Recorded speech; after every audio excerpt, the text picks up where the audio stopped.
গল্পতরু চ্যানেলে আপনাদের সাথে আছি আমি রাজ। পড়ছিলাম বিভূতিভূষণ বন্দ্যোপাধ্যায়ের উপন্যাস ইছামতি। পড়ছি এর ৬ষ্ঠ পর্ব। রামকানাই কবিরাজ গত ১ বছর গৃহহীন, আশ্রয়হীন হয়ে আছেন। সেবার ৩ দিন নীলকুঠির চুনের গুদামে আবদ্ধ ছিলেন।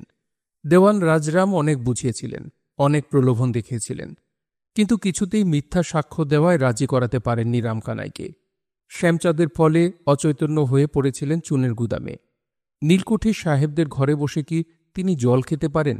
জল স্পর্শ করেননি সুতরাং কদিন। মরমর দেখে তাকে ভয়ে ছেড়ে দেয়। নিজের সেই ছোট্ট দোচালা ঘরটাতে ফিরে এলেন। এসে দেখেন ঘরটা আছে বটে, কিন্তু জিনিসপত্র কিছু নেই। হাঁড়ি কুড়ি ভেঙে চুরে তছনছ করেছে।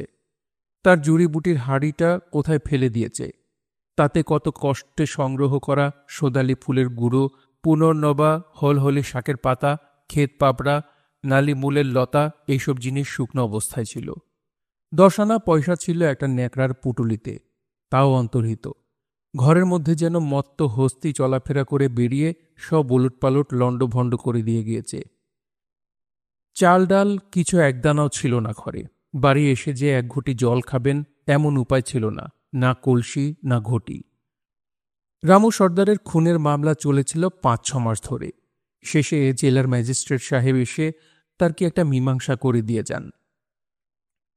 রামকানাই আগে ২-১টা রোগী যা পেতেন, এখন ভয়ে তাকে আর কেউ দেখাত না। দেখালে দেওয়ান রাজারামের বিরাগভাজন হতে হবে। রামকানাইকে ৩-৪ মাস প্রায় অনাহারে কাটাতে হয়েছে। পৌষ মাসের শেষে রামকানাই অসুখে পড়লেন। জ্বর, বুকে ব্যথা, সেই সঙ্গে দোচালায় একটা বাঁশের মাচাতে পড়ে থাকেন। কেউ দেখবার নেই। নীলকুঠির ভয়ে কেউ তার কাছেও ঘেঁষে না। একদিন ফর্সা শাড়ি পরা, মেমেদের মতো হাতা কাটা জামা গায়ে দেওয়া এক স্ত্রীলোককে তাঁর দিন কুটিরে ঢুকতে দেখে রামকানাই রীতিমতো আশ্চর্য হয়ে গেলেন। এসো মা, বসো। তুমি কনে থেকে আসছো? চিনতে পারলাম না যে। স্ত্রীলোকটি এসে তাকে দূর থেকে ভূমিষ্ঠ হয়ে প্রণাম করলেন। বললে, আমারে চিনতে পারবেন না, আমার নাম গয়া। রামকানাই এ নাম শুনেছিলেন। চমকে উঠে বললেন, গয়া ম্যাম? হ্যাঁ বাবা ঠাকুর, ওই নাম সবাই বলে বটে। কি জন্য এসেছো মা? আমার কত ভাগ্যি। আপনার উপর সাহেবদের মধ্যে ছোট সাহেব খুব রাগ করেছে, আর করেছে দেওয়ানজি। কিন্তু বড় সাহেব আপনার উপর এসব অত্যাচারের কথা অনাচারের কথা কিছুই জানে না। আপনি আছেন কেমন? জ্বর, বুকে ব্যথা, বড় দুর্বল। আপনার জন্য একটু দুধ এনেছিলাম। আমি তো জাল দিয়ে খেতে পারবো না, উঠতে পারছি নে। দুধ তুমি ফিরিয়ে নিয়ে যাও মা। না বাবা ঠাকুর, আপনার নাম করে এনেলাম, ফিরিয়ে নিয়ে যাব না। আপনি না খান, বেলগাছের তলায় ঢেলি দিয়ে যাব। আমার কি সেই ভাগ্যি আপনার মতো ব্রাহ্মণ মোর হাতের দুধ সেবা করবেন? রামকানাই শট নন, বলেই ফেললেন, আমি মা শূদ্রের দান নিই না। গয়া চতুর মেয়ে হেসে বললে, কিন্তু মেয়ের দান কেন নেবেন না বাবা ঠাকুর? আর যদি আপনার মনে হেঁচাং পেঁচাং থাকে মেয়ের দুধের দাম আপনি সেরে উঠে দেবেন এরপরে, তাতে তো আর দোষ নেই। হ্যাঁ, তা হতে পারে মা। বেশ, সে কথাই রইল, দুধ আপনি সেবা করুন।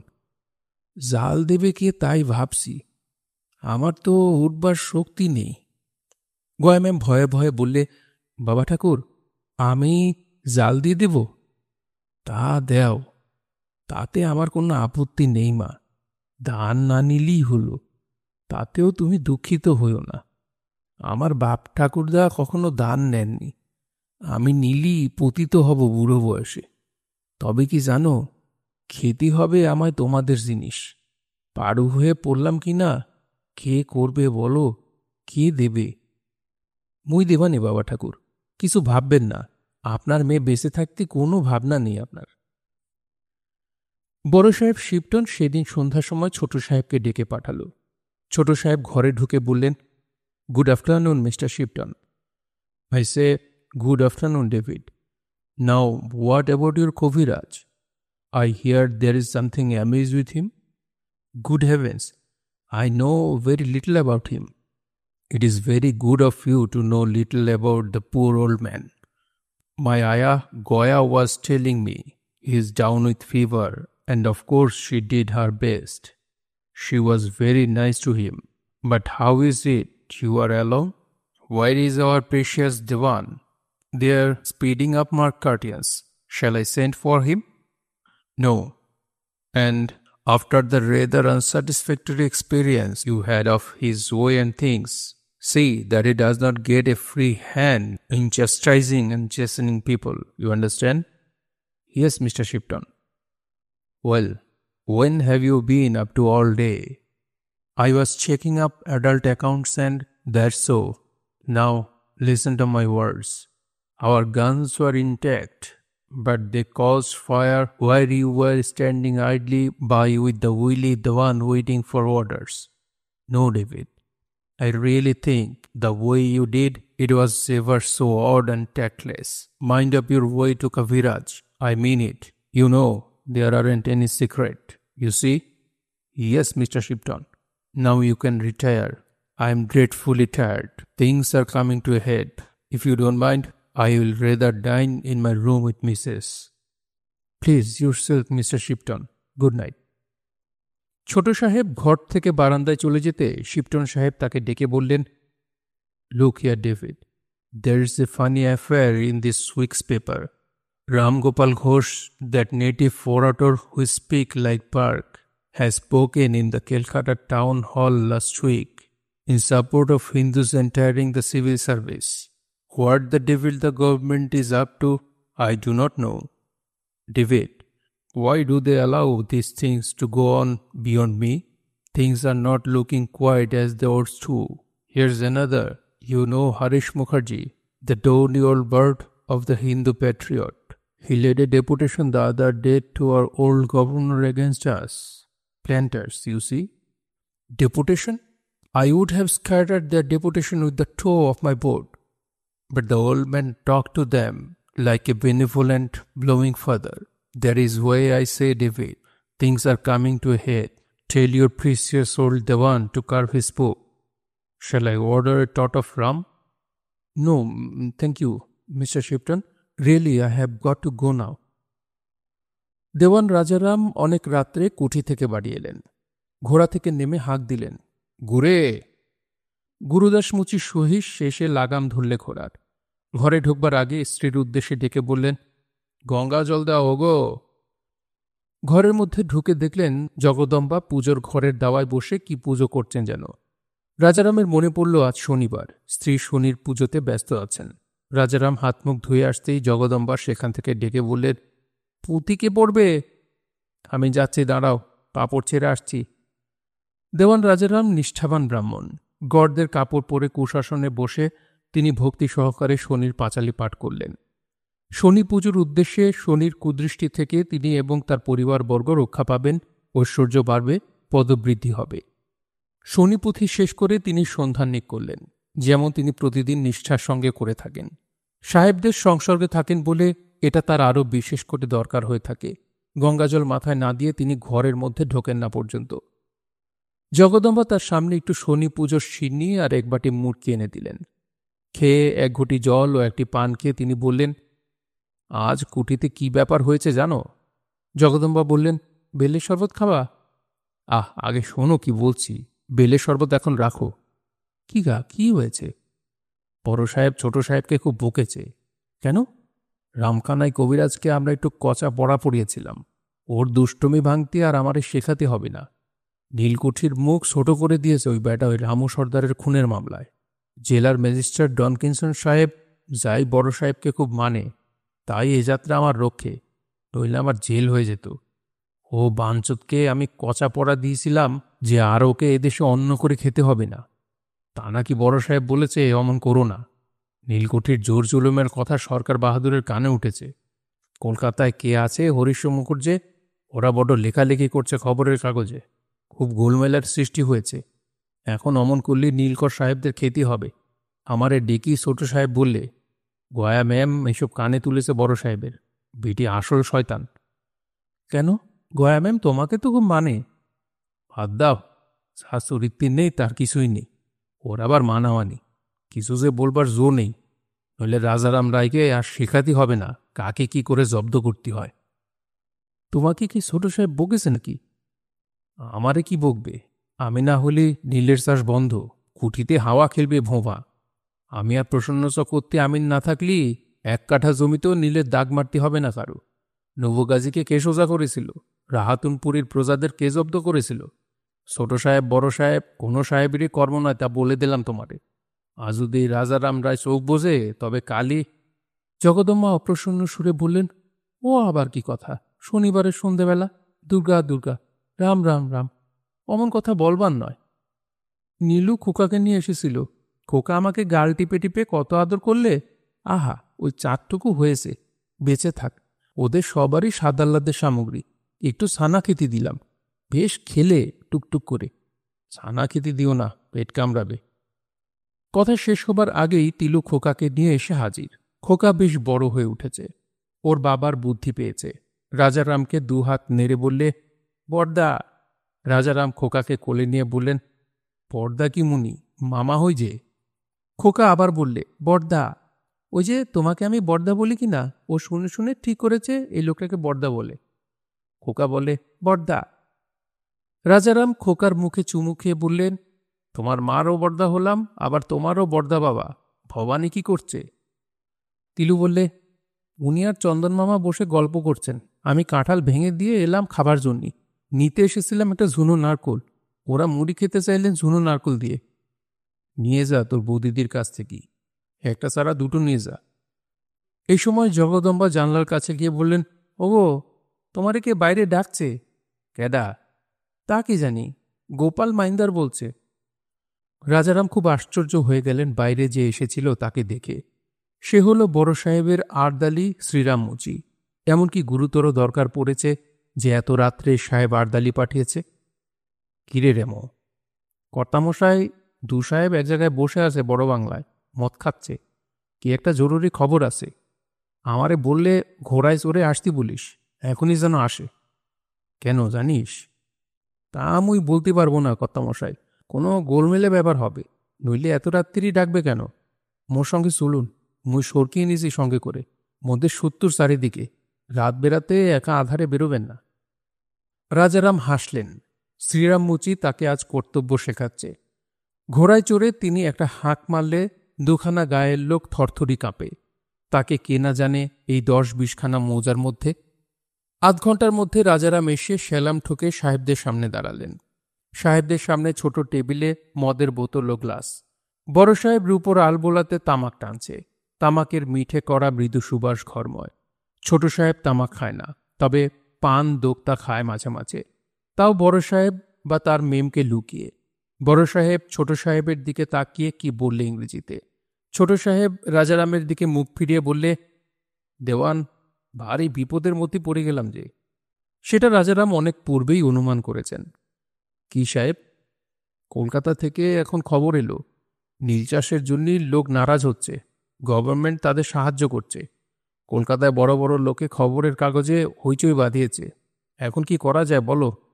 শুল্ক, শুভরত্নপুর, উলুশি, সাতবেড়ে, নহাটা, এই গায়ে কত জমি নীলির দাগমারা বলতে পারো? রাজারাম মনে মনে হিসাব করে বললেন, আন্দাজ 700-750 বিঘে। এই সময় বড় সাহেব বললে, কত জমির ডাক আছে? রাজারাম সসম্ভ্রমে বললেন, ওই যে বললাম সাহেব। হুজুর বলার প্রথা আদৌ প্রচলিত ছিল না। 700 বিঘে হবে।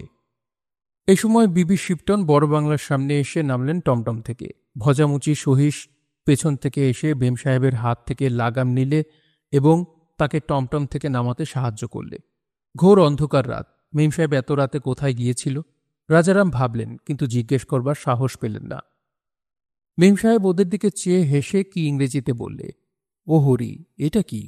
বজামুচি একটা মরা খরগোশ নামাচ্ছে টমটমের পাদানি থেকে। মেম সাহেবের হাতের ভঙ্গিতে সেটা ভজা সসম্ভ্রমে এনে সাহেবদের সামনে নামালে। মেম সাহেবের হাতে বন্দুক। অন্ধকার মাঠে নদীর ধারে খরগোশ শিকার করতে গিয়েছিল মেম সাহেব তাহলে।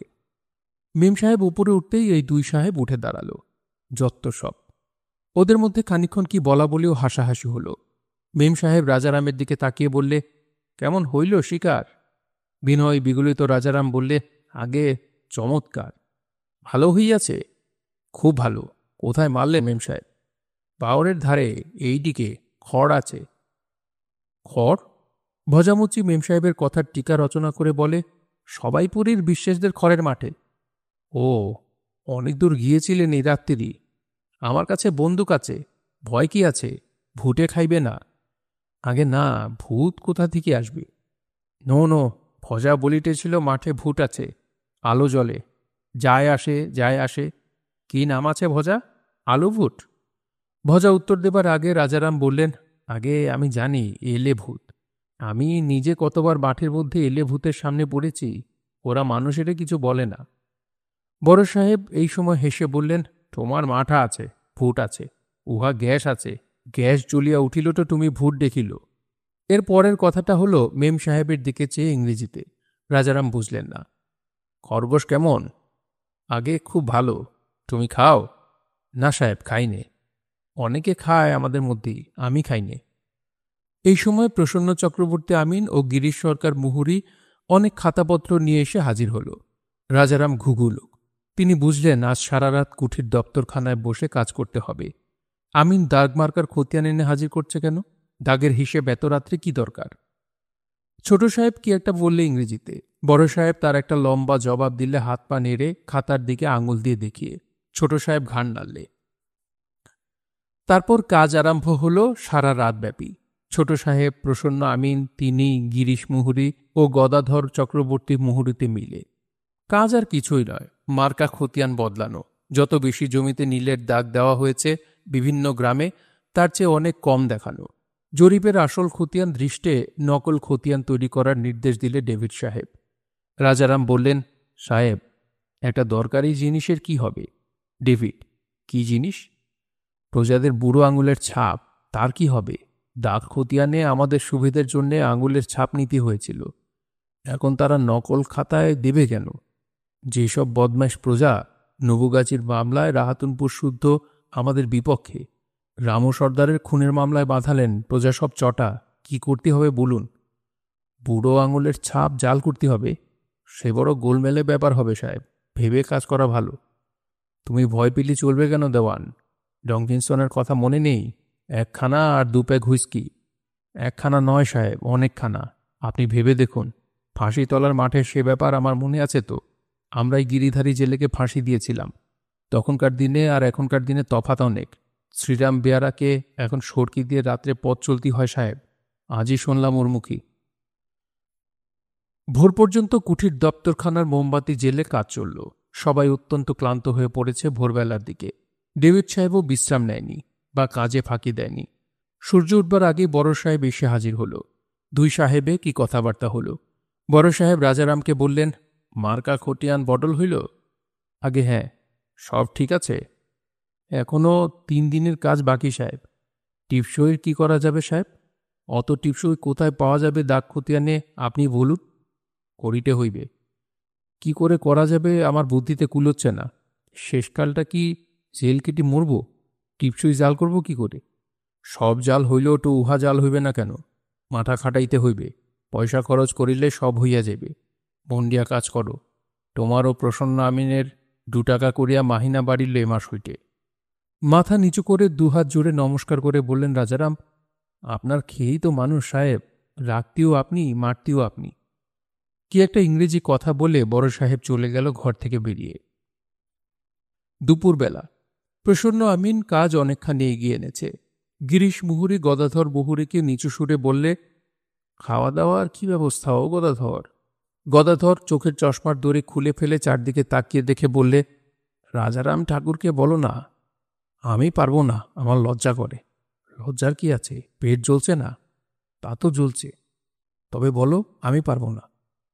এমন সময় নরহরি পেশকার বারান্দার বাহির থেকে সকলকে ডেকে বললে, দেওয়ানজি, আমিনবাবু, সব চান হয়েছে, ভাত তৈরি, আপনারা নিয়ে আসুন। দেওয়ান রাজারাম বললেন, আমার এখন অনেক দেরি, তোমরা খেয়ে নাও গিয়ে। শেষ পর্যন্ত সকলেই একসাথে খেতে বসলেন, দেওয়ানজি ছাড়া। তিনি নীলকুঠিতে অন্ন গ্রহণ করেন না, স্নান নান্নিক না করেও খান না। এখানে সেসবের সুবিধে নেই তত। নরহরি পেশকার ভালো ব্রাহ্মণ, সেই রান্না করেছে, জোগাড় দিয়েছে গোপাল পাড়ে, তা ভালোই রেঁধেছে। না, সাহেবদের নজর উঁচু, খাটিয়ে নিয়ে খাওয়াতে জানে। মস্ত বড় রুই মাছের ঝোল, 5-6খানা করে গাদার মাছ ভাজা, অম্বল, মুড়িঘণ্ট ও দই। গদাধর বহুরী পেটুক ব্যক্তি, শেষকালে বলে ফেললে, ও পেশকার মশাই, বলি সব করলেন, একটু মিষ্টির ব্যবস্থা করলেন না? সে সময় রসগোল্লার রেওয়াজ ছিল না। এ সময়ে মিষ্টি বলতে বুঝত চিনির মঠ, বাতাসা বা মন্ডা। নরহরি পেশকার বললে, কথাটা মনে ছিল না, নইলে ছোট সাহেব দিতি নারাজ ছিল না। গদাধর মুহুরী ভাতের দলা কোত করে গিলে বললে, না, সাহেবরা খাওয়াতে জানে। কি বলো প্রসন্ন দাদা? প্রসন্ন চক্রবর্তী আমিন কদিন থেকে আজ অন্যমনস্ক। তার মন কোনো সময় ভালো থাকে না। কি একটা কথা সে সবসময় ভাবছে। গদাধরের কথার উত্তর দেবার মতো মনের সুখ নেই। এই যে কাজের চাপ, এই যে বড় মাছ দিয়ে ভাতের ভোজ, অন্য সময় হলে, অন্য দিন হলে তার খুব ভালো লাগত। কিন্তু আজ আর সেই মন নেই। কিছুই ভালো লাগে না। খেতে হয় তাই খেয়ে যাচ্ছে, কাজ করতে হয় তাই কাজ করে যাচ্ছে, কলের পুতুলের মতো। আর সবসময় সেই এক চিন্তা, এক ধ্যান, এক জ্ঞান। সে কি ব্যাপার, কি ধ্যান, কি জ্ঞান? প্রসন্ন আমিন গয়া ম্যামের প্রেমে পড়েছে। সে যে কি টান তা বলার কথা নয়। কাকে কি বলবে? গয়া ম্যাম বড্ড উঁচু ডালের পাখি। হাত বাড়াবার সাধ্য কি প্রসন্ন চকর্তির মতো সামান্য লোকের? গয়া ম্যাম সুদৃষ্টিতে তার দিকে চেয়েছে, এই একটা মস্ত সান্ত্বনা। সুদৃষ্টিতে চাওয়া মানে গয়া ম্যাম জানতে পেরেছে প্রসন্ন আমিন তাকে ভালোবাসে, আর এই ভালোবাসার ব্যাপারে গয়া অসন্তুষ্ট নয়, বরং প্রশ্রয় দিচ্ছে মাঝে মাঝে। এখন যে বসে খাচ্ছে প্রসন্ন চকর্তি, সে সময় মানস নেত্রে কার সুঠাম তনুভঙ্গি, কার আয়ত চক্ষুর বিলল দৃষ্টি, কার সুন্দর মুখখানি ওর চোখের সামনে বারবার ভেসে উঠছে। ভাতের দলা গলার মধ্যে ঢুকছে না, চোখের জলে গলা আড়ষ্ট হওয়ার জন্যে। সে কার কথা মনে হয়ে? ছোট সাহেবের মদগর্বিত পদধ্বনিও সে তুচ্ছ করেছে কার জন্যে? প্রসন্ন আমিন এতদিন পরে সুখের মুখ দেখতে পেয়েছে। মেয়ে মানুষ কখনো তার দিকে সুনজরে চেয়ে দেখেনি। কত বড় বড় অভাব ছিল তার জীবনে। প্রথমবার যার সঙ্গে বিয়ে হয়েছিল, গোঙা, গেঙিয়ে গেঙিয়ে কথা বলতো। নাম যদিও ছিল সরস্বতী। গোঙা হোক, সরস্বতী কিন্তু বড় যত্ন করত স্বামীকে। তখন সবে বয়স 19-20। প্রসন্নর বাবা রতন চকর্তি ছেলেকে বড় কড়া শাসনে রাখতেন। বাবা দেখে শুনে বিয়ে দিয়েছিলেন। বলবার জো ছিল না ছেলের, সাধ্য কি? সরস্বতী রাত্রে পান্তা ভাত খেতে দিয়ে লেবু কেটে দিত, তেঁতুল গোলা, লঙ্কা আর তেল দিত মেখে খাবার জন্যে। চড়কের দিন একখানা কাপড় পেয়ে গোঙা স্ত্রীর মুখে কি সরল আনন্দ ফুটে উঠত। বলতো, আমার বাপের বাড়ি চলো, উচ্ছে দিয়ে কাঁঠাল বিচি চচ্চড়ি খাওয়াবো। আমাদের গাছে কত কাঁঠাল, এত বড় বড় একটা, এত বড় বড় কুয়া, হাত ফাঁক করে দেখাতো। আবার রসকলির গান গাইতো আপন মনে গোঙানো সুরে। হাসি পায়নি কিন্তু সে গান শুনে কোনোদিন। মনে বরং কষ্ট হতো। না, দেখতে শুনতে ভালো না, বরং কালো, দাঁতুচু। তবু পুষলে বিড়াল কুকুরের ওপরও তো মমতা হয়। সরস্বতী পটল তুলল প্রথমবার ছেলেপিলে হতে গিয়ে। আবার বিয়ে হল রাজনগরের সনাতন চৌধুরীর ছোট মেয়ে অন্নপূর্ণার সঙ্গে। অন্নপূর্ণা দেখতে শুনতে ভালো এবং গৌরবর্ণের মেয়ে বলেই বোধহয় একটু বেশ গুমরে। সে এখনো বেঁচে আছে তার বাপের বাড়িতে, ছেলে মেয়ে হয়নি। কোনোদিন মনে প্রাণে স্বামীর ঘর করেনি। না করার কারণ বোধহয় ওর বাপের বাড়ির সচ্ছলতা। অমন কেলে ধানের সরু চিড়ে আর শুকনো দই কারো ঘরে হবে না। 7টা গোলা বাপের বাড়ির উঠোনে। অন্নপূর্ণা বড় দাগা দিয়ে গিয়েছিল জীবনে। পয়সার জন্য এত, ধানের মরাইয়ের অহংকার এত। সনাতন চৌধুরীরই বা কটা ধানের গোলা? যদি পুরুষ মানুষ হয় প্রসন্ন চকর্তি, যদি সে রতন চকর্তির ছেলে হয়, তবে ধানের মরাই কাকে বলে সে দেখিয়ে দেবে। ওই অন্নপূর্ণাকে দেখাবে একদিন। একদিন অন্নপূর্ণা তাকে বললে, বেশ মনে আছে প্রসন্ন চকর্তির, চৈত্র মাস, গুমোট গরমের দিন, ঘেটু ফুল ফুটেছে বাড়ির সামনের বাঁশনি বাঁশের ঝাড়ের তলায়। বললে, আমার নারকোল ফুল ভেঙে বাউটি গড়িয়ে দেবা? প্রসন্ন চকর্তি তখন অবস্থা ভালো নয়। বাবা মারা গিয়েছেন। ও সামান্য টাকা রোজগার করে গারাপোতার হরিপ্রসন্ন মুখুজ্জের জমিদারি কাছারিতে। ও বললে, কেন, বেশ তো নারকোল ফুল, পন্না, বেশ হাতে বেশ মানায়। ছাই, ও গাঁথা যায় না, বিয়ের জিনিস, ফঙ্গবেনে জিনিস, আমায় বাউটি গড়িয়ে দাও। দেব, আর 2 বছর যাক, 2 বছর পরে আমি মরে যাব। অমন কথা বলতে নেইছি, এক করার মুরদ নেই তাই বলো। এমন লোকের হাতে বাবা আমায় দিয়ে দিল তুলে, তোজবরে বিয়ে আবার বিয়ে, তাও যদি পুষত তাও তো বুঝ দিতে পারি মনকে। অদৃষ্টের মাথায় মারি ঝেঁটা সাক্ষা। এই বলে কাঁদতে বসল পা ছড়িয়ে সেই 17 বছরের ধাড়ি মেয়ে। এতে মনে ব্যথা লাগে কি না লাগে। তার পরের বছর আশ্বিন মাসে বাপের বাড়ি চলে গেল, আর আসেনি। সে আজ 7-8 বছরের কথা। এরপরেও রাজানগরে গিয়েছে 2-3 বার বউকে ফিরিয়ে আনতে। অন্নপূর্ণার মা গুচ্ছির কথা শুনিয়ে দিয়েছে জামাইকে, মেয়ে পাঠায়নি। বলেছে, মুরত থাকে তো আবার বিয়ে করো গিয়ে। তোমাদের বাড়ি ধান সেদ্ধ করবার জন্য আর চাল কুটবার জন্য আমার মেয়ে যাবে না। ক্ষমতা কোনোদিন হয় পালকি নিয়ে এসে আমার মেয়েকে নিয়ে যাও। আর সেখানে যায় না প্রসন্ন চকর্তি। বিলের ধারে সেদিন বসেছিল প্রসন্ন আমিন, গয়া ম্যাম আর তার মা বরদা বাগদিনী আসে এই সময়।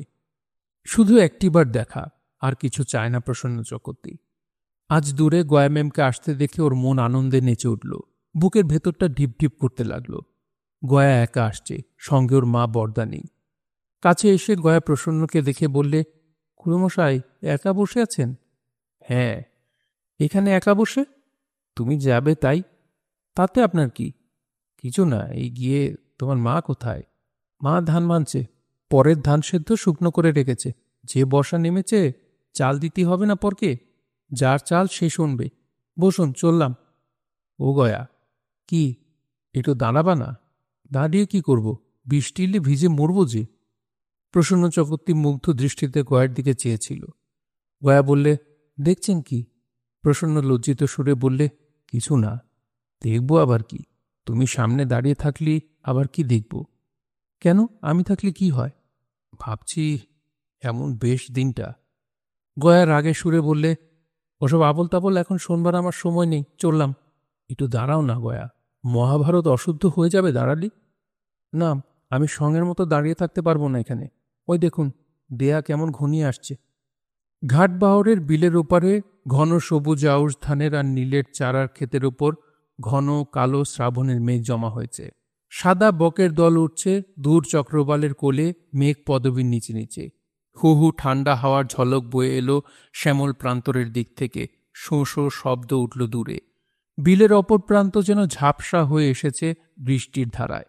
রথচক্রের নাভির মতো দেখাচ্ছে স্বচ্ছ জল বিল বৃষ্টি মুখর তীরবেষ্টনীর মাঝখানে। প্রসন্ন চকর্তি ব্যস্ত হয়ে বলে উঠল, গয়া ভিজবে যে, বৃষ্টি তো এলো, চলো আমার বাসায়। না, আমি কুঠিতে চললাম। ও গয়া, শোনো আমার কথা, ভিজবা।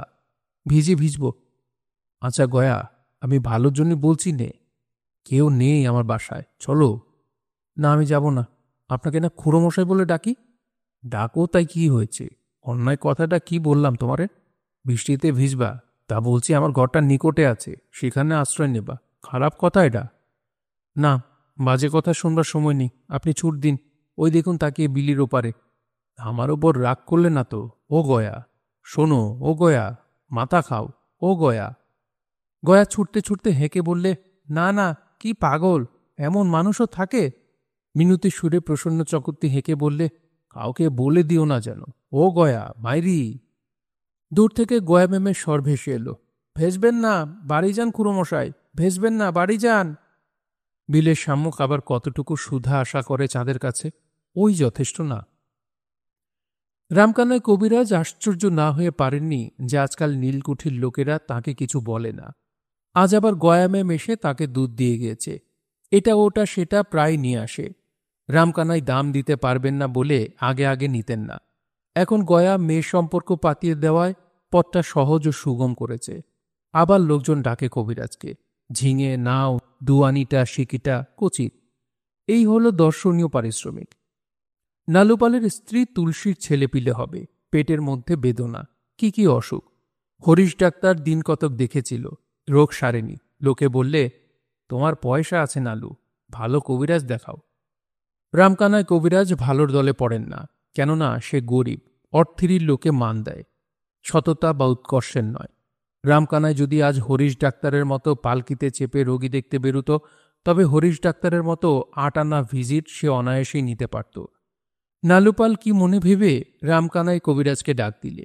রামকানাই রোগী দেখে বললে, ওষুধ দেব, কিন্তু অনুপান জোগাড় করতে হবে।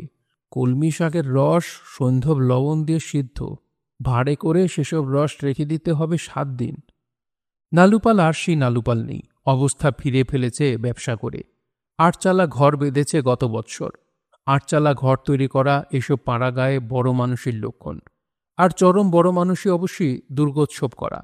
তাও গত বৎসর নালুপাল করেছে, অনেক লোকজনও খাইয়েছে, নাম বেরিয়ে গিয়েছে বড় মানুষ বলে। ওর ঘরের মধ্যে নতুন কড়ি বাঁধানো আলমারি, নকশা করা হাড়ির তাক রঙিন দড়ির শিকেতে ঝুলানো, খেরো মোড়া শীতল পাটি, কাঁসার পানের ডাবর, ঝকঝকে করে মাজা পিতলের দ্বীপগাছা, সম্পূর্ণ গৃহস্থের বাড়ির সমস্ত উপকরণ আসবাব বর্তমান।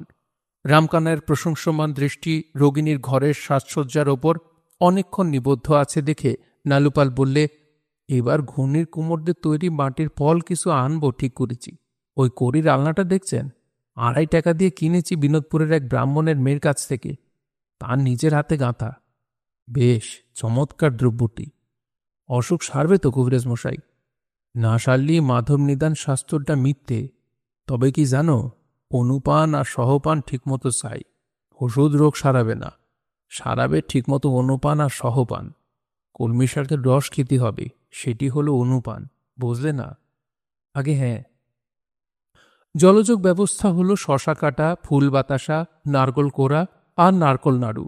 আচমনি জিনিস, অর্থাৎ কোনো কিছু শস্য ভাজা খাবেন না রামকানায় শুদ্ধির গৃহে। 1 কাঠা চাল, মটর ডালের বড়ি ও একটা আথুলি দর্শনী মিলল। পথে ভবানী বারুজ্যে বললেন, কবিরাজ মশাই নমস্কার হই। ভালো আছেন জামাইবাবু? আপনার আশীর্বাদে। একটু আমার বাড়িতে আসতে হবে, ছেলেটার জ্বর আর কাশি হয়েছে 2-3 দিন, একটু দেখে যান। হ্যাঁ হ্যাঁ চলুন। খোকা ওর মামিমার বুননি নকশা কাটা কাঁথা গায়ে দিয়ে ঘুমোচ্ছিল। রামকানাই হাত দেখে বললেন, নবজ্বর, নাড়িতে রস হয়েছে, বড়ি দেব, মধু আর শিউলি পাতার রস দিয়ে খাওয়াতে হবে। ওর মা তিলু এবং ওর ছোট 2 মা উৎসুক ও শঙ্কিত মনে কাছেই দাঁড়িয়েছিল। ওরা এই গ্রামের বধূ নয়, কন্যা, সুতরাং গ্রাম্য প্রথা অনুযায়ী ওরা যার তার সামনে বেরোতে পারে, যেখানে সেখানে যেতে পারে। কিন্তু যদি এই গ্রামের বধূ হতো অন্য জায়গার মেয়ে, তাহলে অপরিচিত পরপুরুষ তো দূরের কথা, স্বামীর সঙ্গে পর্যন্ত যখন তখন দিন মানে সাক্ষাৎ করা বা বাক্যালাপ করা দাঁড়াতো বেহায়ার লক্ষণ। তিলু কাঁদো কাঁদো সুরে বললে, খোকার জ্বর কেমন দেখলেন কবিরাজ মশাই? কিছু না মা, নবজ্বর, এই বর্ষাকালে চারদিকে হচ্ছে, ভয় কি? সারবে তো? সারবে না তো আমরা রয়েছি কেন? নীলু বললে, আপনার পায়ে পড়ে কবিরাজ মশাই, একটু ভালো করে দেখুন খোকারে। মা আমি বলছি 3 দিন বড়ি খেলি খোকা সেরে উঠবে, আপনারা ভয় পাবেন না। ওর গলার মধ্যে সাঁই সাঁই শব্দ হয় কেন? কফ কুপিত হয়েছে, রসস্থ নারী, ওরকম হয়ে থাকে, কিছু ভেবো না। আমার সামনে এই বড়িটা মেরে খাইয়ে দাও মা। খল আছে? খল আনছি সিধু কাকাদের বাড়ি থেকে। তিলু বললে, কবিরাজ মশাই বেলা হয়েছে, এখানে 2টি খেয়ে তবে যাবেন। দুপুরবেলা বাড়িতে লোক এলি না খাইয়ে যেতে দিতে আছে, আপনাকে 2টো ভাত গালে দিতেই হবে এখানে। ভবানী বারুজ্যে হাত জোর করে বললেন, শাক আর ভাত, গরিবের আয়োজন। রামকানাই বড় অভিভূত মুগ্ধ হয়ে পড়লেন এদের অমায়িক ব্যবহারে ও দীনতা প্রকাশের সম্পদে। কেউ কখনো তাকে এত আদর করেনি, এত সম্মান দেয়নি। তাতে এরা আবার দেওয়ানির ভগ্নিপতি, ওদের বাড়ির জামাই। তিলু 2খানা বড় পিঁড়ি পেতে দুজনকে খেতে দিলে। এটা নিন ওটা নিন বলে কাছে বসে কখনো কি রামকানাই কবিরাজকে কেউ খাইয়েছে? মনে করতে পারেন না রামকানাই। মুগের ডাল, পটল ভাজা, মাছের ঝোল, আমড়ার টক আর ঘরে পাতা দই, কাঁঠাল, মর্তমান কলা। না, কার মুখ দেখে যে আজ ওঠা! অবাক হয়ে যান রামকানাই। খাওয়ার পরে রামকানাই একটি গুরুতর প্রশ্ন করে বসলেন ভবানী বারুজ্যকে। আচ্ছা জামাইবাবু, আপনি জ্ঞানী সাধু লোক, সবাই আপনার সুক্ষেত করে। আমরা এমন কিছু লেখাপড়া শিখিনি, সামান্য সংস্কৃত শিখে আয়ুর্বেদ পড়েছিলাম। তেঘরা সেনহাটির পতিত পাবন হাত জোর করে প্রণাম করলেন রামকানাই। কবিরাজের কাছে আমরা কি বুঝি সুঝি বলুন। আচ্ছা আদি সংবাদটা কি, আপনার মুখী শুনি। কি বললেন? কি সংবাদ? আদি সংবাদ।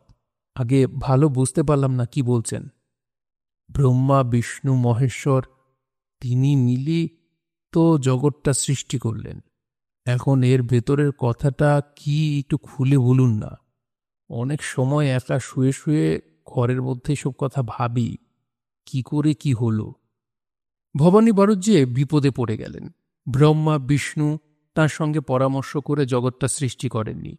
ভেতরের কথা তিনি কি করে বলবেন? কথা বলবার কি আছে?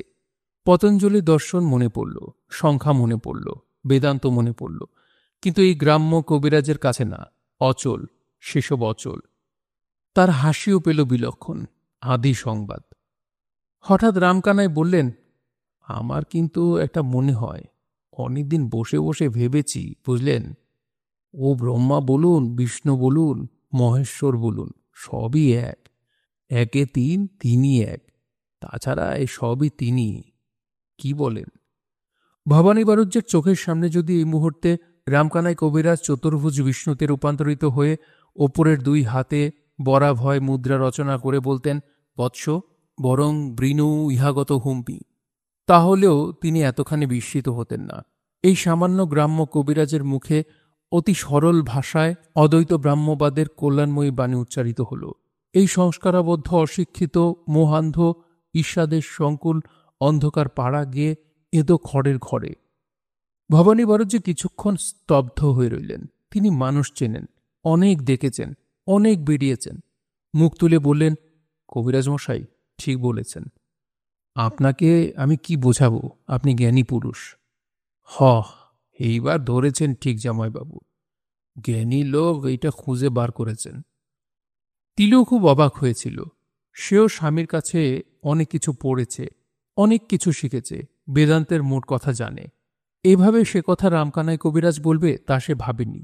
সে গিয়ে এসে বললে, আমি অনেক কথা শুনেছি আপনার ব্যাপারে, যথেষ্ট অত্যাচার আপনার ওপর বর্দা করেছেন নীলকুঠির লোকেরা। আপনি মিথ্যে সাক্ষী দিতে চাননি বলে টাকা খেয়ে সাহেবদের পক্ষে অনেক কষ্ট পেয়েছেন, তবু কেউ আপনাকে দিয়ে মিথ্যে বলাতে পারেনি রামু সর্দারের খুনের মামলায়। আমি সব জানি। কতদিন ভাবতাম আপনাকে দেখব, আপনি আজ আমাদের ঘরে আসবেন, আপনাকে খাওয়াবো তা ভাবিনি।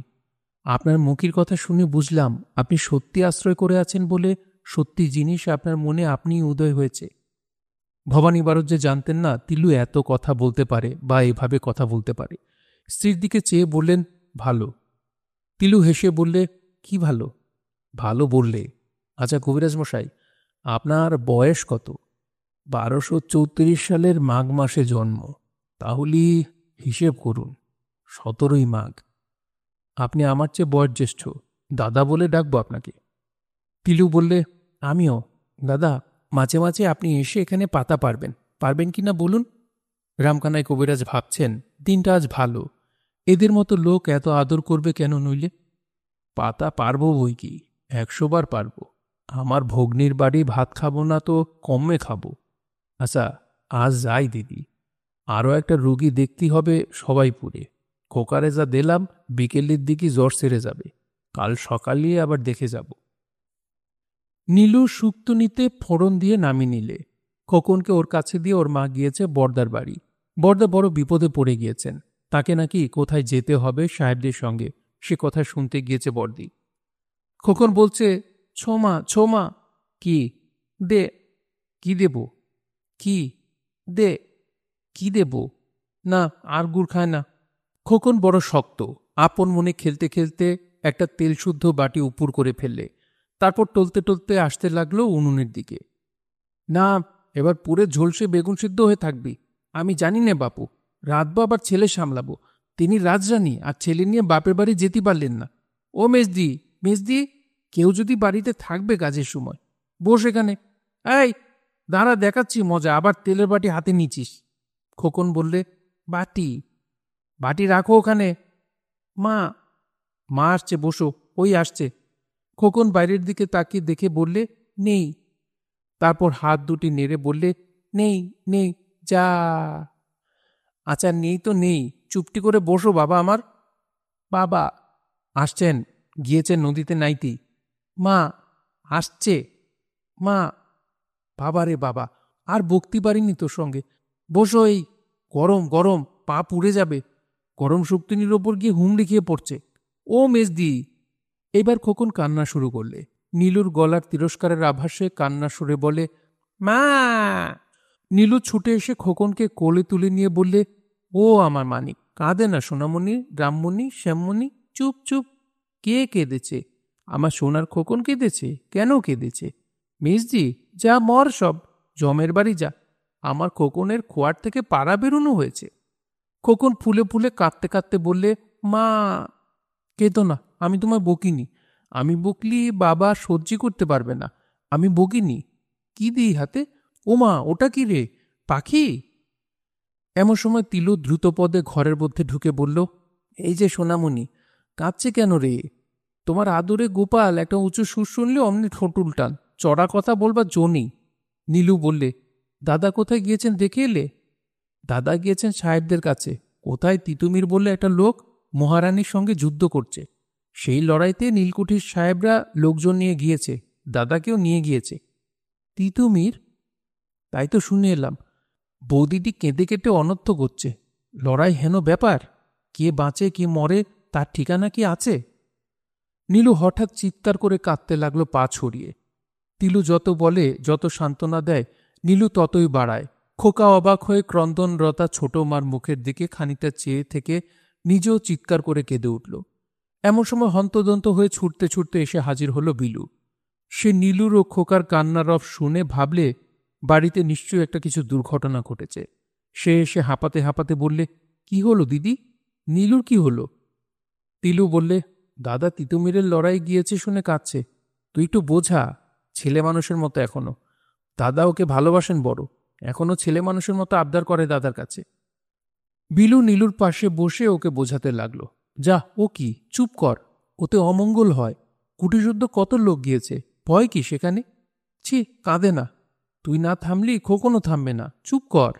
তিলু বললে, হ্যাঁ রে, আমাদের দাদা নয়, আমরা কি কাঁদছি? অমন করতি নি, ওতে অমঙ্গল ডেকে আনা হয়, চুপ কর। দাদা হয়তো আজই এসে পড়বে, দেখিস এখন। থাম বাপু। তিলুর মুখের কথা শেষ না হতে ভবানী এসে ঘরের মধ্যে ঢুকলেন। প্রথম কথাই বললেন, দাদা এসেছেন তিতুমিরের লড়াই ফেরতা, দেখা করে এলাম। এ কি, কাঁদছে কেন ও? কি হয়েছে? ও কাঁদছে দাদার জন্যই, বাঁচা গেল। কখন এলেন? এই তো ঘোড়া থেকে নামলেন। নীলু কান্না ভুলে আগেই উঠে দাঁড়িয়ে ওদের কথা শুনছিল। কথা শেষ হতেই বললে, চলো মেজদি, আমরা যাই, বড়দাকে দেখে আসি। ভবানী বাড়ুজ্যে বললেন, যেও না। যাব না? বড় দেখতে ইচ্ছে করছে। আমি নিজে গিয়ে তত্ত্ব নিয়ে আসছি। তুমি গেলে তোমার গুণধর দিদি যেতে চাইবে, খোকাকে রাখবে কে? তিলুও বললে, না যাস নে, উনি গিয়ে দেখে আসুন, ভালো, সেই ভালো। ওদের একটা গুণ আছে, ভবানী বারণ করলে আর কেউ সে কাজ করবে না। নীলু বললে, আপনার মনটা বড্ড জিলিপি পাক, জানলেন? আমার দাদার জন্য আমার কি যে হচ্ছে আমিই জানি। দেখে আসুন, যান। আধ ঘন্টা পরে দেওয়ান রাজারামের চণ্ডী মণ্ডপে অনেক লোক জড়ো হয়েছে, তার মধ্যে ভবানী বাড়ুজ্যও আছেন। ফণী চক্রবর্তী বললেন, তারপর ভায়া, কোনো চোট টোট লাগেনি তো? রাজারাম রায় বললেন, না দাদা, তা লাগেনি। আপনাদের আশীর্বাদে যুদ্ধই হয়নি। এর আগে ওরা অনেক লোক নাকি মেরেছিল, সে হলো নিরীহ গায়ের লোক। তিতুমির ক্যাডা? মুসলমানদের মোড়লপানা, যা বুঝলাম ওদের কথাবার্তার ভাবে। সেদিন বসে আছি, হঠাৎ বড় সাহেবের কাছে চিঠি এলো। তিতুমির বলে একটা ফকির মহারানীর সঙ্গে লড়াই বাঁধিয়েছে। নীলকুঠির লোকদের ওপর তার ভয়ানক রাগ, লুটপাট করছে, খুন খারাপি হচ্ছে। চিঠি দিলে কে বড় সাহেবের কাছে? ডঙ্কিনসন সাহেবের জায়গায় যে নতুন ম্যাজিস্ট্রেট এসেছেন, তিনি লিখেছেন, তোমরা লোকজন নিয়ে এসো। যেখানে যত নীলকুঠির সাহেব ছিল, গিয়ে দেখি যমুনার ধারে আমবাগানে তাঁবু সব সারি সারি, লোকজন, ঘোড়া, আসবাব, বন্দুক। ওদিকে সরকারি সৈন্য এসেছে, তাদের তাঁবু। সে এক এলাহি কাণ্ড দাদা। আমার তো গিয়ে ভারী মজা লাগতে লাগলো। প্রসন্ন চক্রবর্তী আমিন গিয়েছিল, সে বড় দুধে, বললে, আমি দেখে আসি তিতুমির কোথায় কিভাবে আসে। আমাদের কারো ভয় হয়নি, যুদ্ধই তো হলো না, একটা বাঁশের কেল্লা বাঁধিয়েছে যমুনার ধারে। অনেক সাহেব জড়ো হয়েছিল, বোয়ালমারি, পাঞ্চিতে, রঘুনাথগঞ্জ, পালপাড়া, ডিগরে, বিষ্ণুপুর, সব কুটির সাহেব লোকজন নিয়ে এসেছে। বন্দুক, গুলি, বারুদ, মুরগি, হাঁস, খাসি জোগাচ্ছে গায়ের লোকে। একটা মেয়ে ছেলেকে এমন মার মেরেছে তিতুমিরের লোক যে তার নাক মুখ দিয়ে রক্ত ঝোঁঝালি দিয়ে পড়ছিল। তিতুমিরের কেল্লা ছিল একযোগে 3 পোয়া পথ দূরি। আমরা ছিলাম একটা আমবাগানে। যুদ্ধ কেমন হলো? তিতুমির বলেছিল তার লোকজনদের, সাহেবদের গোলাগুলিতে তার কিছুই হবে না, সরকারের সেপাহীরা প্রথমবার ফাঁকা আওয়াজ করে। তিতুমির তার লোকজনদের বললে, গোলাগুলি সে সব খেয়ে ফেলেছে। তখন আবার গুলি পুড়ে বন্দুক ছোড়া হলো, 22 জন লোক ফত। তখন বাকি সবাই ট্রেনে দৌড় মারলে, তিতুমিরকে বেঁধে চালান দিলে কলকাতা। মিটে গেল লড়াই। তারপর আমরা সব চলে এলাম। নীলমণি সমাদ্দার তামাক খেতে খেতে বললেন, আমরা সব ভেবে খুন, না জানি কি মস্ত লড়াইয়ের মধ্যে গেল রাজারাম দাদা। আরে তুমি হলে গিয়ে গায়ের মাথা, তুমি গায়ে না থাকলে মনটা ভালো লাগে। শাম বাগদির বড় মেয়ে কুসুম বেরিয়ে গেল ওর ভগ্নিপতির সঙ্গে। মামুদপুর থেকে ওর বড় বাবা ওরে ধরে নিয়ে এলো। তার বিচে ছিল পরশু, তুমি না থাকতে হলো না। আজ আবার হবে শুনছি। সন্ধ্যাবেলা এলো শাম বাগদি ও তার মেয়ে কুসুম। রাজারাম বললেন, কি গা শাম, মেয়েটারে নিয়ে এলাম কর্তাবাবুর কাছে, যা হয় বিচার করুন। রাজারাম বিজ্ঞ বিষয় লোক, হঠাৎ কোনো কথা না বলে বললেন, তোর মেয়ে কোথায়? ওই যে আড়ালে দাঁড়িয়ে। শোন ও কুশি। কুসুম সামনে এসে দাঁড়ালো। 18 থেকে 20 মধ্যে বয়স, পূর্ণ যৌবনা, নিটল সুঠাম দেহ, এক ঢাল কালো চুল মাথায়, কালো পাথরে কুঁদে তৈরি করা চেহারা, আশ্চর্য সুন্দর চোখ দুটি, মুখখানি বেশ। রাজারাম কেবল গয়া মেমকেই এত সুঠাম দেখেছেন। মেয়েটার চোখে ভারী শান্ত সরল দৃষ্টি। রাজারাম ভাবলেন, বেশ দেখছি যে, ঢুকরির মধ্যে খাস চাল। বড় সাহেব যদি একবার দেখতে পায় তাহলে লুফে নেয়। নাম কি তোর? কুসুম। কেন চলে গিয়েছিলি রে? কুসুম নিরুত্তর। বাবার বাড়ি ভালো লাগে না কেন? কুসুম ভয়ে ভয়ে চোখ তুলে রাজারামের দিকে চেয়ে বললে, মোরে পেট ভরি খেতে দেয় না সৎমা, মোরে বকে, মারে। মোর ভগ্নিপত বললে মোরে বাড়ি কিনে দেবে, মোরে ভালো মন্দ খেতে দিবে। দিয়েছিল? মোরে গিয়ে ধরে আনলে বাবা, কখন মোরে দেবে? আচ্ছা, ভালো মন্দ খাবি তুই? থাক আমার বাড়ি। থাকবি না? কেন রে? মোর মন কেমন করে। কার জন্যে? বাবাকে সেরে তো গিয়েছিলি, সৎমা বাড়িতে, কার জন্যে মন কেমন করবে রে? কুসুম নিরুত্তর। ওর বাবা শাম বাগদি এতক্ষণ দেওয়ান রাজারামের সামনে সমীহ করে চুপ করেছিল। এইবার এগিয়ে এসে বললে, মুই বলি শুনুন কর্তাবাবু, আমার এ পক্ষের ছোট ছেলেটা ওর বড় ন্যাওটাও, তারই জন্যে ওর মন কেমন করে বলছে। তাই যদি হবে তবে তারে ছেড়ে পালিয়েছিলি তো? সে কেমন কথা হলো? তোদের বুদ্ধিশুদ্ধিই আলাদা, কি বলে কি করে আবুল তাবল, না আছে মাথা না আছে মুন্ডু। থাকবে আমার বাড়ি, ভালো মন্দ খাবি, বেশি খাটতি হবে না, গোয়াল গোবর করবি সকালবেলা। শ্যামবাগদি বললে, থাক কর্তাবাবুর বাড়ি, সব দিক থেকেই তো সুবিধে হবে। রাজারাম জগদম্বাকে ডেকে বললেন, ওগো শোনো, এই মেয়েটি আমাদের এখানে থাকবে আজ থেকে। ও একটু ভালো মন্দ খেতে ভালোবাসে, মুরগি আছে ঘরে? জগদম্বা বিস্ময়ের দৃষ্টিতে ওদের দিকে চেয়েছিলেন। বললেন, ও তো বাগদিপাড়ার কুশি না? ও ছেলেবেলায় আমাদের বাড়িতে কত এসেছে ওর দিদিমার সঙ্গে, মনে পড়ে না? হ্যাঁ রে। কুসুম ঘাড় নেড়ে বললে, মুই তখন ছেলে মানুষ ছিলাম, মোর মনে নেই। থাকবি আমাদের বাড়ি? হ্যাঁ। বেশ থাক। চিড়ে মুরগি খাবি? আয় চল রান্নাঘরের দিকে।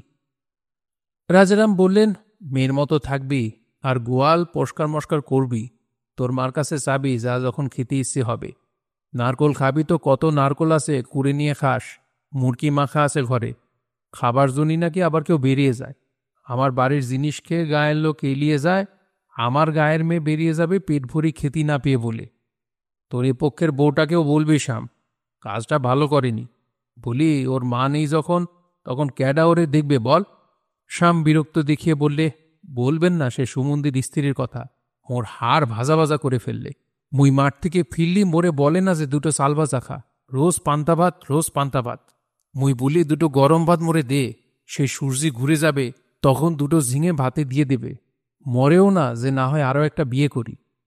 কুসুম মুখ টিপে হাসছে, বাবার কথায় তার খুব আমোদ হয়েছে বোধ হয়। শুনছিলেন বিভূতিভূষণ বন্দ্যোপাধ্যায়ের উপন্যাস ইছামতি, পড়ছিলাম এর 6ঠ পর্ব। উপন্যাসটি কেমন লাগছে তা অবশ্যই কমেন্ট করে আমাদেরকে জানাতে পারেন। ভালো লাগলে একটি লাইক করবেন, চাইলে শেয়ার করে অন্যকে শোনার সুযোগ করে দিতে পারেন। সবাই ভালো থাকবেন, সুস্থ থাকবেন এবং গল্পতরুর সঙ্গেই থাকবেন। ধন্যবাদ।